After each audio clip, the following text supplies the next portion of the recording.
Good morning and welcome to the recording of the Family Meeting Podcast. We're glad that you've joined us today. Hope you're having a great week. We're having a great week, getting ready for vacation. Yeah, so we've been crazy busy. This is episode number 3 we've recorded in the last few days. Yep. So in order for you to be able to still have your podcast each week, we've been recording ahead of time because we are heading out of town, going to go on vacation to Texas and speak at a conference. And so we've just been working hard, getting everything ready so that everything here in Florida can continue to run smoothly while we're gone. And you know how it goes right before you go on vacation. It's kind of crazy. So that's been our week. Hope you're having a great week. Today, we're going to record episode 123 of the Family Meeting Podcast. We're talking about how to raise ministry kids without messing them up. So this will be interesting. But if you are not in the full-time ministry, don't tune us out because there's going to be some good stuff that you can glean from this episode as well. And this is a session we will be giving at the Idea Network Summit in Dallas while we're on our trip. So you all are our guinea pigs. Yes. So if the session's horrible, it's your fault because you didn't give us the proper feedback. So it's never my fault. You're really good at deflecting. It's never my fault. Right. Never your fault. Which is one of the top ways to mess up your kids. Yes, Never admit fault. I don't know if that's on here. Yeah, it should be, It though. should be on here. It definitely should be on here. But Yeah.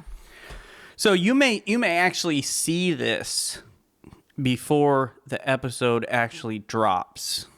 So this episode is scheduled to drop. Well, it will be scheduled, but it's going to drop the first Wednesday of February. Okay. So whatever day that is, I can't remember if it's the first or second. I want to say the second, but anyway, okay. Well, we need to get moving here so we can get the rest of our stuff done. We still have to pack for vacation.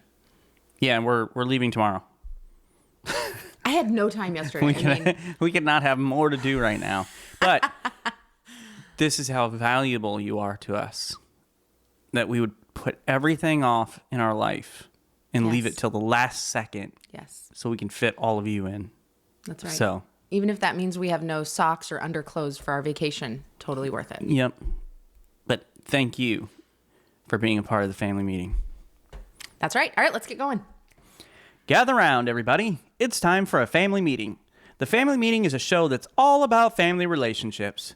We're the Osterkamps. I'm Thomas. This is my wife. Hadn't packed yet. Hello and welcome to our family. Welcome to episode 123 of the Family Meeting Podcast. On today's episode, we're going to talk about raising ministry kids without messing them up. Yeah, and I like to go more was it David Letterman style? Top 10. Top 10 ways not to mess up your kids. Yes. So this is going to be fun. And we're going to share these 10 things that you can give your children. We'll go through this in just a minute. But this is a podcast adapted from a session that we're presenting at the Idea Network Summit in Dallas, Texas. And the Idea Network is a group of ministry leaders who share ideas and who really share life together. Yeah. And so we wanted to share these 10 things with other ministry leaders, but also with all of you. Now, maybe you are not in full-time ministry. That's okay. These things are going to apply to you as well, most of them. Like we said, it's going to be top 10 ways not to mess your kids up. Mm-hmm. So whatever it is that you're involved in life, you just kind of take the things that we're talking about as far as ministry life is concerned. For you, it might be business. It might be something else. Mm-hmm. So just take that and adapt it to your situation as you need to. Yeah, it's like how some people feel like my life is the only life that's busy or my life is the only one that's hard or whatever. The truth is we can all relate to each other in different ways. So just glean what you can from this episode. We hope it will be a great help to you. All right, so we are going to give you these top 10 ways not to mess your kids up. And one of the things that we did is we interviewed many adults who were raised in ministry leaders' homes, and we asked them several questions about what that was like. That was really interesting. And it was interesting. At some points, it made you excited. At other points, as a ministry leader and just as a pastor and a dad, it made me really sad. Me too.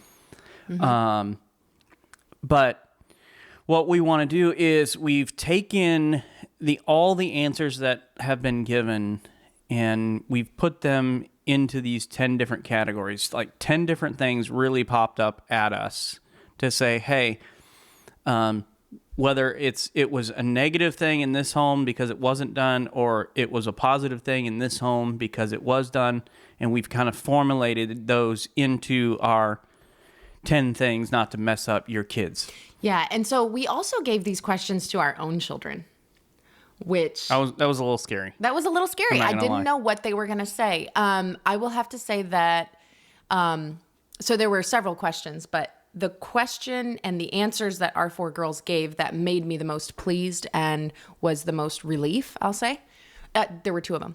One was, how do you feel about going to church yourself? Like, do you like going to church? Do you hate it? How do you feel? All 4 of our girls said, I love church. I can't wait to go every week. Awesome. I was so happy. And honestly, I did not know what they were going to say. Yeah, because you just don't know. Because that's one of the non-negotiables for where we're at is you have to go to church. So. Mm-hmm. Okay, so that was one that really pleased me. And this was the other one that was such a huge relief to me. One of the questions is, did your parents act the same way at church as they do at home? Yeah. Basically, are they fake? And all 4 of our girls said that we're basically the same. One said something about us being more relaxed at home. Yeah. But they all said that we are the same at church as we are at home. And that was like, whew. Because sometimes you think you're something and you're just not. You're just wrong about the way you perceive yourself. And so that was a real relief to me. Yeah. And you should be able to be a little more relaxed at home. Mm-hmm. Right. We but all... You can be a little more relaxed at home, and you should be without being a fake person while you're with other people. Exactly. Yes. Because we all put our best foot forward when we're with other people, especially... This is interesting, but we put our best foot forward with the people we know the least. Yeah.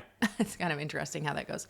All right, so here we go. Let's count them down here. Top 10 ways not to mess up your kids. So these are the positive things that you can do to not mess up your kids. All What's right. number 1? Number 1, give them your time.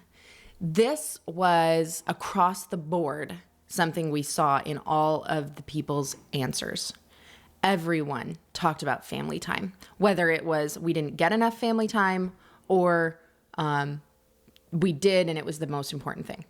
But everybody talked about family times. And so what we're going to focus in on this is vacations and family days. They are an absolute must. Yeah. Whether you're in the ministry or whatever you do, whether you're self-employed or you punch a clock or you're a business person, whatever you do, take vacations, take family days. They are non-negotiable. Yeah. And so while we're talking about family days and all those sorts of things and giving them your time, when you have these times that are carved out in your schedule for family time, you need to make sure that that's family time. So you're not taking texts and phone calls and emails from church stuff. Obviously, unless it's an emergency, like somebody's dying, somebody's rushed into an emergency surgery, and you have to be the one to go and deal with the family. But, there's certain things that just aren't emergencies. Mm-hmm. Every little thing that's going on in your church or at your work is not an emergency. Mm-hmm. And so one of the ways that your kids spell love, probably the biggest way your kids spell love is TIME. Amen. Time. That's right. That's how they spell love. Mm-hmm. So if you want to make sure that your kids hate ministry, they don't want to go to church, they despise the church, they look at church as competition, is by giving all your time to church and church people, or for our business professionals out there, you give all your time to your clients and to your business and not to your kids. They're going to grow up hating that. One interviewee said, it felt like this. I'm like tearing up right now. One interviewee said, it felt like the church was the bio child and we were the stepchildren. Wow, that's powerful. That hurt my heart so much. Like, I hurt for that person. And I also hurt thinking that there are a lot of other families that are operating that way. But it doesn't have to be the church. It could be business. It could be that, that sport that you're obsessed in. It could be the video games. Like, it could be anything that feels like it's like you said, competition, where I'm in competition with this other thing. I was just having a conversation with a friend yesterday who said that they had a vacation and it was fantastic. They came home and there were still 2 days off, and her husband grabbed the laptop, started working, and she's like, honey, you don't have to work. These are days off. And he just couldn't put the laptop down. And this is a tech company situation, so it's not even ministry related. But there are times when it's hard to take those vacations and take those family days, but they should be guarded and protected. If they're not a priority, they aren't going to happen. Well, and you have to think about it this way, okay? And you have to schedule it. And you schedule it and safeguard it, and no matter what, this is our family time. You do the same thing with church. Like, I know we meet at the high school 10 o'clock Sundays for church. And I have that time blocked off. Like, we leave our house around 8:15 to go and help set up and be a part of the team. And we have church at 10. That's guarded. Nothing else is going in that spot. Mm-hmm. You do the same thing for work. Why can't you do the same thing for family? That's right. Like, you're not letting anything come between you and going to church on Sunday as a ministry leader. Mm-hmm. So why can't you do the same thing for your family day? For us, that's Friday. Mm-hmm. Some people, with their work schedule, it has to be a family evening where it's like every Thursday night, soon as everybody gets home from school, home from work, we don't do anything else. We focus on family, and that's fine. But whatever it is, put it on your calendar, because that way when people say, can you do XYZ, you can say, I already have an appointment that day. And You're not lying. It's on the calendar. It's a scheduled appointment. And they don't need to know that it's your time with your family. Now, if you want to tell them that, that's fine. Hey, I promised my kids I would. And so I have no problem doing that. But sometimes people don't respect that. Unfortunately, some people don't respect family time for other people. Now, I love it when people will come to us and say, oh, never mind, it's on Friday. And they don't even invite us. Yeah. I'm like, man, I love that. They respect our family. They know it's our family day. They know. All right, number 2, give them your best. Mm-hmm. Give them your best. And unfortunately, a lot of times, our family gets our leftovers. Right. Our kids get our leftovers. What we do as ministry leaders, it is so emotionally draining, so spiritually draining, that a lot of times we have given to people of ourselves all day long, and then we come home and we have nothing left to give our family, nothing left to give our kids. So make sure that you have enough in the tank. You're reserving enough in the tank to have the best to give to your kids. So this one hits home for me a little bit. Like, I feel a little guilty when talking about this one, because oftentimes time that we're giving our family, besides our Friday family day and besides our vacations, but like just evenings, when everything's done and we all gather around and maybe we're going to have our family meeting, we're going to watch a little TV before we go to bed, whatever. At that point, I am always telling my girls, I'm so exhausted. I'm so tired, or I have a headache. And not that I'm lying about those things, they're very real, but I feel this one. Like, I feel like this is something I need to work on. But it's not just being tired, but it's also about putting your devices down. So you're not giving them a part of you, you're giving all of you. So give them your best, not half. I'm half watching my video game and I'm half watching the kids, or I'm half talking to them. What's number 3? What do we got for number 3? Number 3, give them fruit for their ministry. Don't act like everything good that happens in the church is because you did it. They have a part in this, and they need to experience some of the fruit that they have contributed to. So you think about everything that we do, we're trying to bear fruit. And maybe some of you are like, fruit? What are you talking about? Grapes, apples, oranges? We're talking about fruit for the ministry. So like, I work hard to invest in this person, and then we see them experience life change. That's fruit. Yeah. Okay. When that happens, most likely your kids had a part in that. Most likely, if you're living as a team, like we believe you should be, then most likely your kids had a part in that. Whether they helped clean up the kitchen because people were coming over, whether they put out food. This was so awesome the other day. Remember, we're having our connection group leader training. Yeah. And we're in the middle of it. And I was actually late to get here because I was rushing from the grocery store. We're in the middle of our meeting, and in walks Abigail with this beautiful plate of washed fruit and just sets it down on the table in the middle of all of us, and then just like walks away quietly. And I'm like, these kids are amazing. These kids are so fabulous. But well, what happened, and she was paying attention because we were in the middle of this meeting, and one of the things about our connection groups is we feel like there should be at least some food, some refreshment, because that just encourages, communication and all that kind of stuff, and building relationships. And you had just mentioned it that, hey, I totally don't have anything tonight.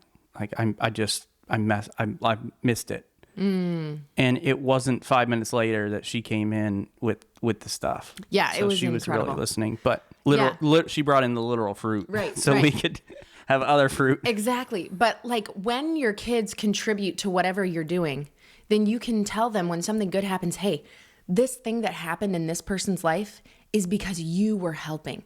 Because you had the house prepared and you helped us clean up, they could come in and feel comfortable to share their story, and I was able to share the gospel and they got saved. Or we were able to counsel this married couple and their marriage is going to make it. And you had a part in that because you gave up your time, or you watched their kids. You babysat their kids in the other room while we talked with them. And their marriage is going to survive in part because you took place in it. You helped with it. And I think you're really good about making sure that you recognize what the girls do and include them in whatever the fruit is. Number 4 is give them love.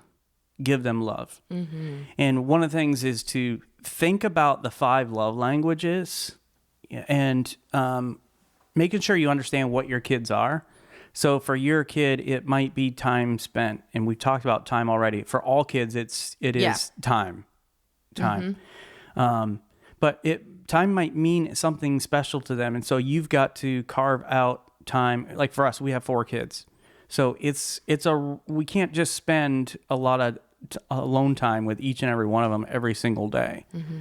So we have to carve that out. For some, it might be touch. And man, they just need those extra snuggles in the morning. Mm-hmm. And that speaks volumes to them. Yeah. Thinking about time, that's one thing that we have open communication in our home.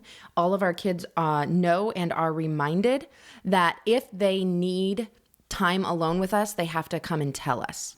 Like, I always want to have some time alone with my kids, but sometimes, life goes on and it gets busy and you realize I didn't take time alone with each child.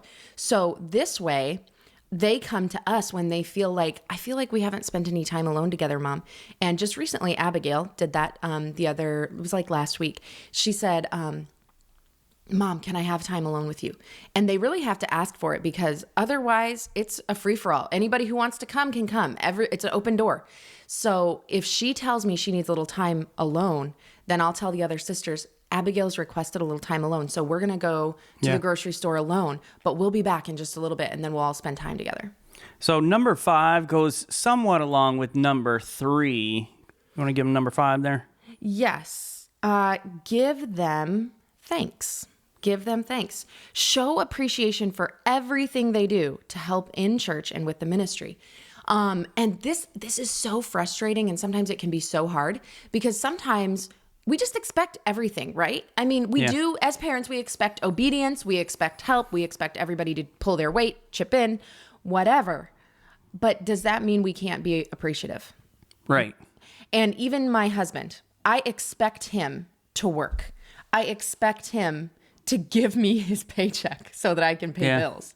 That's an expectation. But you know what? Sometimes I will just say, Thomas, thank you for working. Thank you for giving me the money so that I can pay the bills.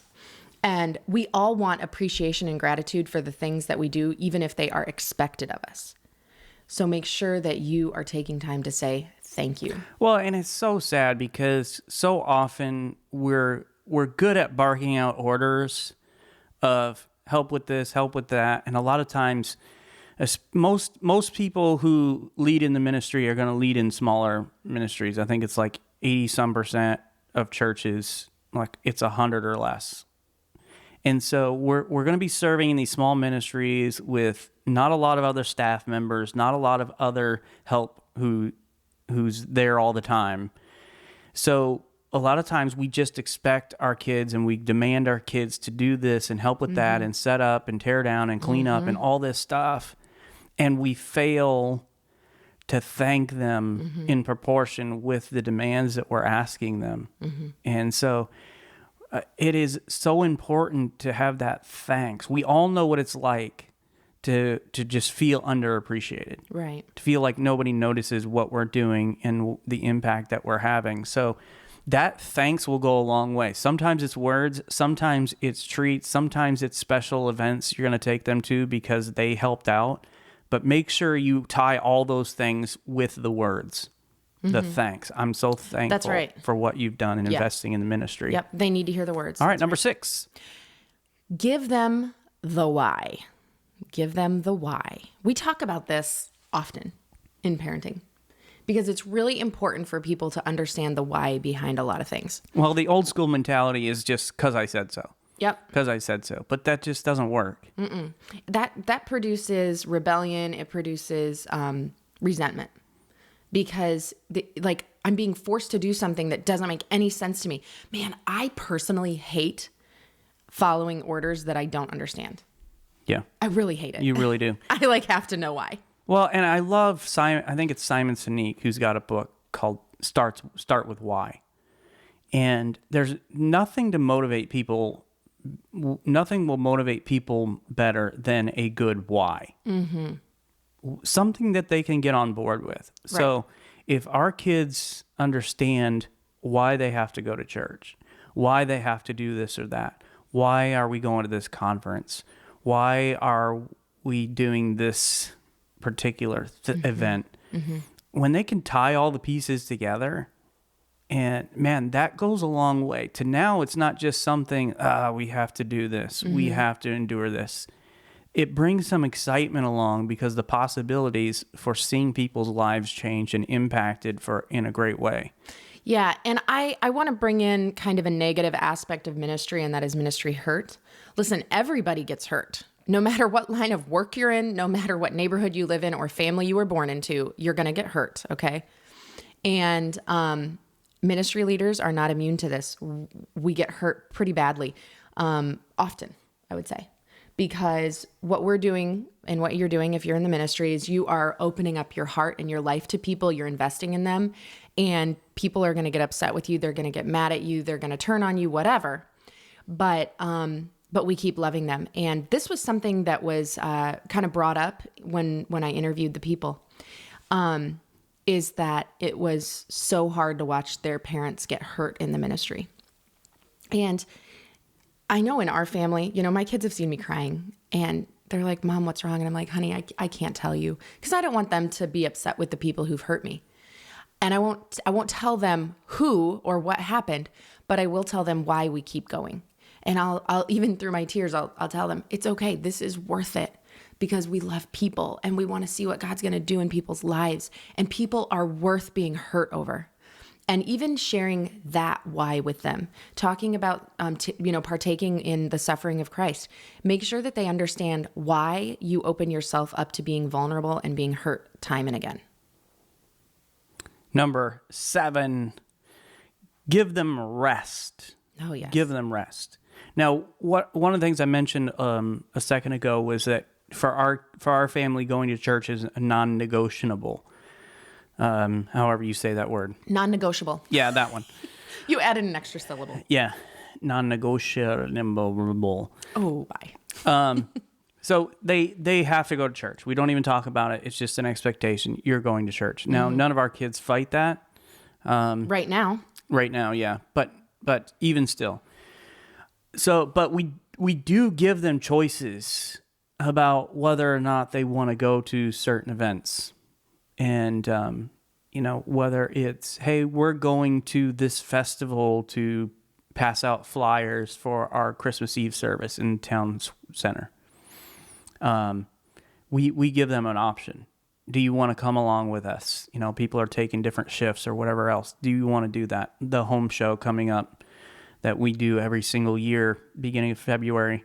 And we just stand there and we meet people and we invite them to church, have conversations. We give them an option. Like that's not a mandatory, everybody has to come. Now, if you want to come, that's fantastic. We want you to come. We want you to be a part of it. But if you don't want to, you don't have to. And so figuring out what they really need to be at and hey, what is it okay if they choose to skip? You figure that out and let them begin to make some of those choices for themselves. Yeah, one of the things that we also have to do with our girls is they get invited over a lot. So they'll maybe get invited to other friends' houses, or I'll suggest like, oh, what if we had, so-and-so come over here or whatever. And sometimes I will ask them, actually often, I will say often, I'll ask them, do you want to go? Or do you want to have friends over? Because sometimes they need a break from being on. They need a break and they need rest. And so sometimes they will choose, let's not have anybody over. We're tired of people right now. So they need that rest. They have to get away from it sometimes. Because remember, they aren't employed by the church. Yeah, exactly. Don't put that weight on them. Let them rest. And oftentimes that just means some communication. How do you feel right now? Are you tired of people? Do you want to go? Do you want to stay home? And we'll often give them that choice when we go to a conference to speak as well. Do you want to come to this conference? You're going to have XYZ amount of time in the hotel room by yourself and while we're speaking, or you can come and you'll like this one conference we have coming up. It's going to be a church service 4 nights in a row plus Sunday morning. Do you want to come? And they were all like, nope. We'll stay home. Thank you very much. Yeah, they were like, have fun, guys. So give them that option because sometimes they just want to rest. Your kids do not have to be at every event. Right. And so make sure you understand what that is and have a good conversation with your kids about that. Like, hey, this is a choice. If you want to come, I'd love for you to come. This is what we're going to do. This is what to expect. But if you want to stay home and rest and just watch TV or whatever else, you can do that. They need that time. And when it's mandatory, make sure you tell them the why. Exactly. Why is this mandatory? Okay. Going back, right? All right. The next one is give them fun. Number 8. I cannot speak into this. Thomas? No, you can. I think it's so funny that you ended up on number 8, give them fun, because we all joke, and it is just a joke, but we joke Lysandra is the fun killer. Yes. You are where fun goes to die. Yeah. I hear laughter and I'm like, what's going on? Stop it. No fun here. It's just because I'm all business. I'm like a super lighthearted, bubbly person. Yeah. That is very seriously business minded. I don't even know how that happens. I don't feel like that's a normal person. You're definitely not normal. I don't know.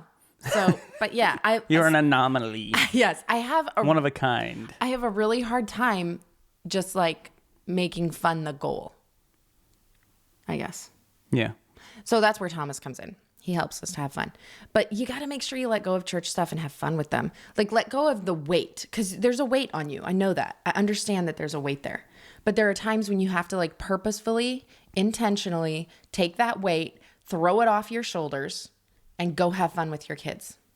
So, Thomas, give some examples of how we give fun with our kids. Well, and I think one of the things, before I get into a few examples, one of the things to keep in mind is, as ministry leaders, we are so often telling our kids where to go and what to do. Mm-hmm. How to act, what to look like. That when it comes to fun, we need to make sure we're giving them a lot of input in what fun looks like for them. So don't just force them to do what you think is fun or what you think they think is fun. Do what they think is fun and ask them, hey, we want to have fun today. What do you want to do? Mm-hmm. How do you want to have fun? So for the Oster camps, most of the time what that looks like, it looks like volleyball somewhere. Yep. Whether that's hitting the ball on the beach or finding a volleyball net somewhere. Almost every day it feels like our kids are asking if they can go to a volleyball net somewhere. Mm-hmm. That's fun for them. They like to go to bookstores and shop for books and Browse manga books. and whatever else. Yeah. That's fun for them. So the things that are fun to them, you got to figure that out and have some fun with them. So part of fun is we'll do day trips together. Mm-hmm. Friday is our family day, and we've already talked about time and making sure you reserve that time for them. But a big portion of that time is just all about fun. Yep. So, we'll go on trips and we'll see different things, and we'll go out to eat and get special treats. That's all fun stuff for them. And it's not just about what you do, but it's how you act. Okay. Right, having an attitude. Yeah. So like, this is fun time, woohoo, and you get stupid and you dance in the car to the music and you like say ridiculous things, or you like kiss and get all gross and they're like, nasty, stop, mom and dad. But like we're letting loose. We're letting our hair down. Sorry, honey. I know you don't have a whole lot. I know. One of my favorite things to do is to get my Bluetooth speaker and turn that on in the morning. First thing in the morning, I'll turn my Bluetooth speaker on and I'll turn on some music, and we turn on Rebecca Black's "It's Friday" because it's a horrible song. It's like become our family day anthem though, because family day is Friday. Yeah. So I will turn it on full blast, and I will dance around in their room and jump on their bed and make a big deal, like, "Hey, get up! It's time to go. It's fun time." Yeah, yeah. So it's how you act. Have an awesome time. Thomas just bought a game, a trivia card game or something that we're gonna play on the road on vacation, because that time in the minivan, that can be an awesome time of fun, even though it's hours and hours in a car. Make it fun. It's about how you act, not just about what you do. Well, and I think even at church functions, because the way that we do things, we meet at our local high school for church, and we set up and we tear down. And so the service itself meets in the gym, and then the kids ministry is back over in a hallway in some classrooms, and our girls kind of head that up. And so they're in there playing games with the kids. There's times where I skip out on worship. Mm-hmm. Like I skip out on worship and I go back and I just play with the kids and I have fun. Mm-hmm. And then I'll come back in a couple minutes before it's time to speak and make sure that I'm ready to go. But I've been in there playing Duck, Duck, Goose with the kids. I think the one time I went in there, they're playing Goose, Goose, Duck. I don't know what that was about. But I want my kids to know that, hey, it's not all just serious and business. Boring. It's okay to have fun. Mm-hmm. And fun is important to your kids. That's another way that your kids spell love, by the way, is F-U-N. Mm-hmm. I need to start making a list of these. Mm-hmm. They want to have fun. They need to have fun. That is something that just draws you together. Mm-hmm. All right, number 9, give them grace. Give them grace. Give your kids permission to be normal kids, okay? So the first part of this, give them grace. Your kids are going to make mistakes. They're going to mess up. You cannot be so hard on them because, you're pastor's kids. You are supposed to be this great example to all your teenage friends. To a certain extent, all teenagers are supposed to be a good example to their teenage friends. But don't put that extra burden on them. They already feel like they live in a fishbowl, most likely. Well, and your kids aren't me. They are not perfect. Right. And you just can't expect them to be Thomas when they're not Thomas. Oh, you are so perfect. We're all blessed to have you in our lives. Yes, you are. Mm-hmm. But yeah, your kids aren't going to be perfect, and they may or may not, depending on the kind of congregation you have, but they may be feeling tremendous pressure from church people. Yeah. To like be perfect. I remember this when I was a kid, and I wasn't raised by a pastor or missionary or anything like that. But no, you were not. But I remember my best friend, who was being raised by a pastor. I remember people saying things like, "Yeah, but she's the pastor's kid." Like to me as a child, like like she should be better than that and stuff. And I think I even remember them saying something about her sisters. This is just coming back to me right now. But anyway, they had this expectation that like the pastor's kids would never do anything wrong, which is ridiculous. But they may be having that pressure from the congregation. Don't also give that pressure from you. Like give them grace when they make mistakes. Be ready to forgive.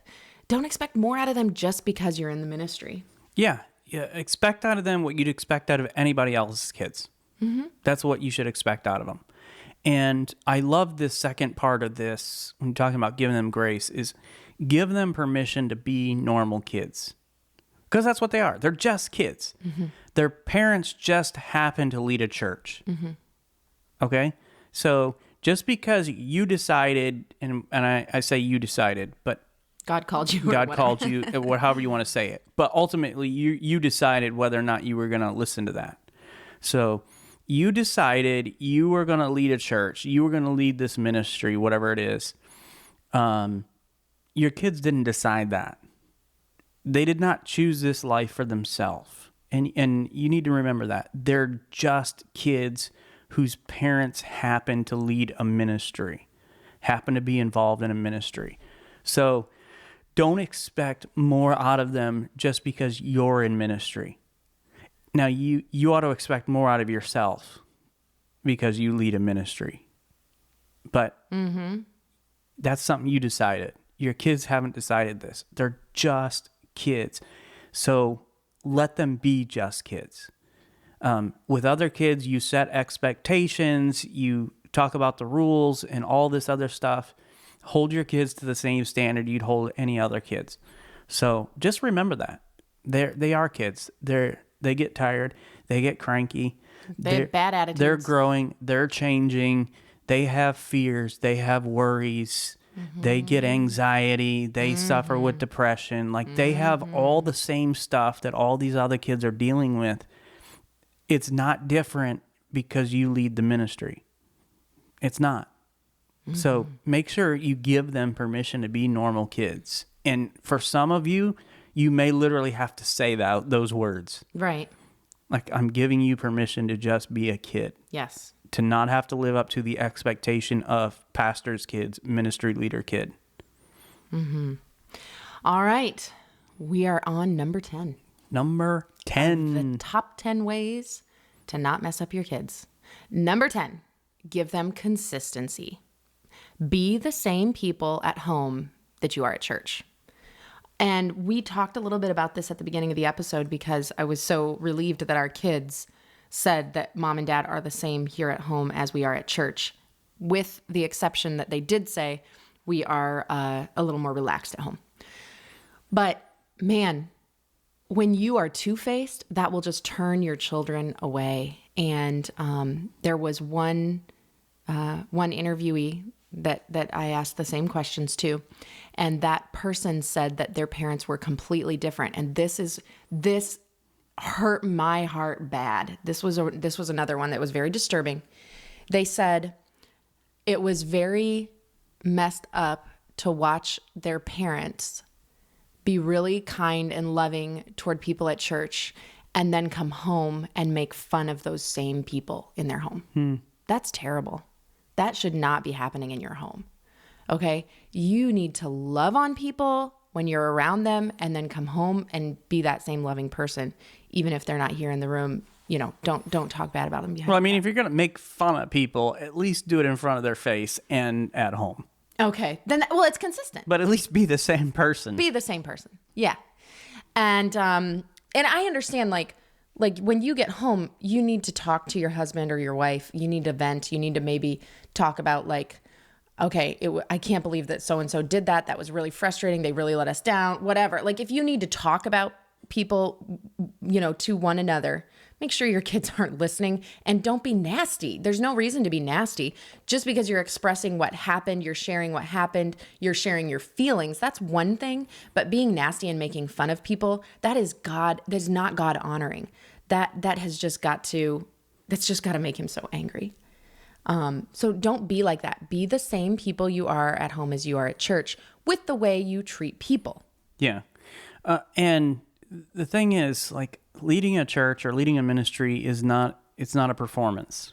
No. This is not some show you're putting on. You're not an actor in a play or a movie. Like, you're talking about building, it's all about building relationships, building connections with people. And that comes, the only way that happens is through authenticity, through being vulnerable.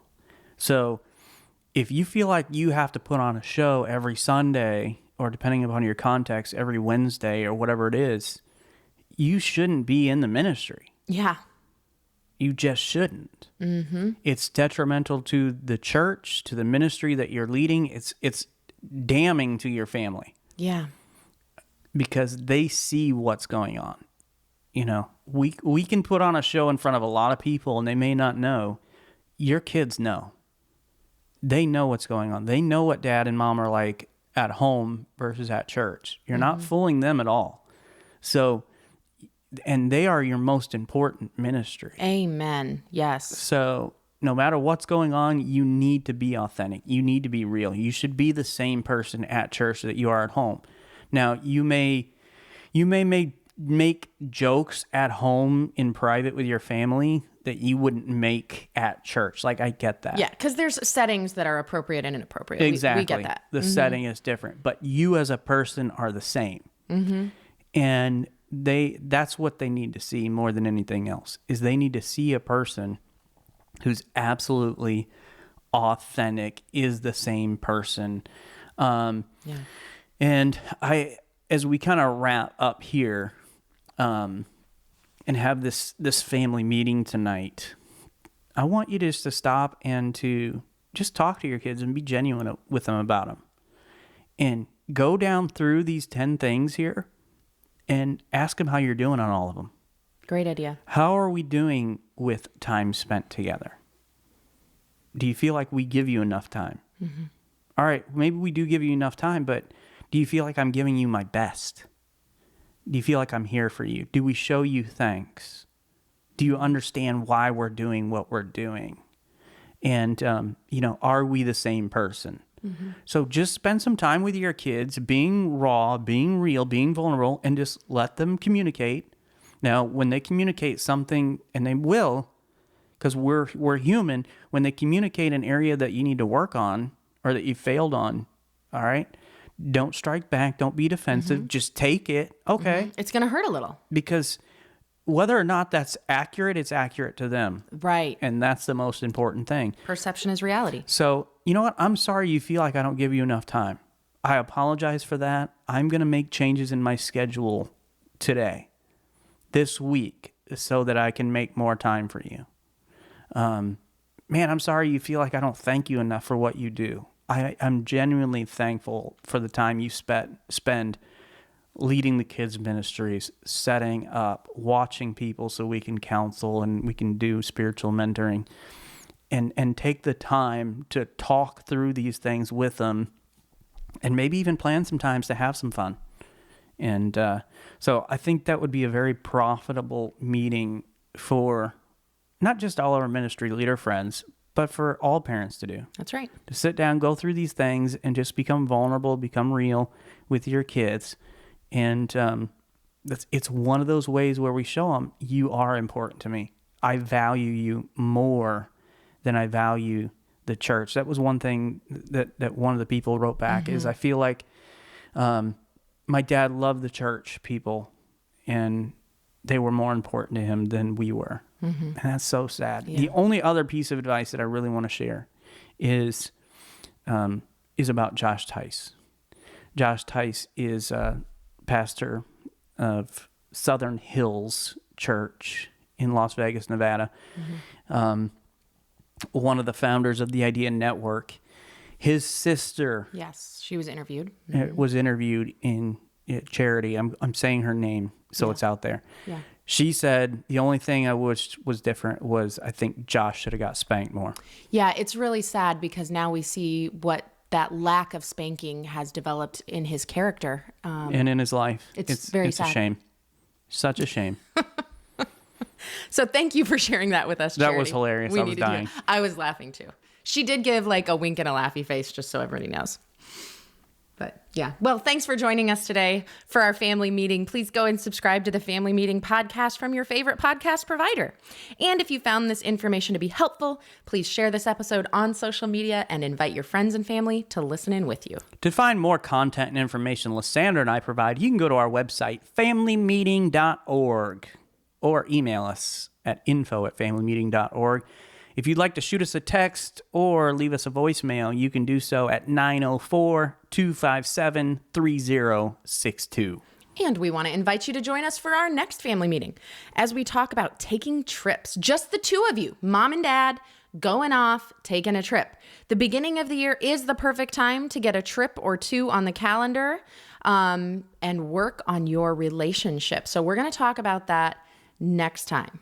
Maybe the trip you're going to take is to Orlando, July 21st and 22nd of 2023 for a relationship refresh. Greatest way to work on your relationship is to come to a marriage conference where you'll also have time to date your spouse and have time alone. Go to some restaurants, hit the beach if you want, go to Disney. Sounds great. Make a whole thing of it. But we'll talk about that next time on the family meeting. Thanks for joining us today for this family meeting. Have a great week, everybody. This meeting is adjourned. All right. All righty. Top 10 ways don't mess your kids up. That's right. Let us know how you are messing up your children. We'd like to hear about that. Yeah, flip it around. We can do the opposite. Top 10 ways to mess up your kids. Because I need to know. These kids are turning out too good. I need to mess them up a little bit. Oh, my goodness. They've got a great mom. Are you being sarcastic right now or are you being serious? No, I'm serious. Really? You don't usually say nice things to me. So I know. I'm not used to it. I don't know what to do right now. You're a fantastic mother. Thanks. I'm very skeptical right now. I keep thinking, like, what are you going to say? Okay. Oh, are you fishing? You're a good dad, too. No, I'm not. You're a great dad. I absolutely was not fishing. I know what you were doing. No, I wasn't. Okay. Gotcha. I wasn't. I mean, I can't deny what you're saying. I'm on to you, baby. I can't deny what you're saying is true, but that's not what I was doing. I'm legitimately think you are an excellent mother, and I'm so happy to have you in my life. I love you. Thank you. Well, we got a lot to do to get ready for our trip. I have no idea what I'm wearing for the entire time that we're going to be there. So with that, we'll see you next time.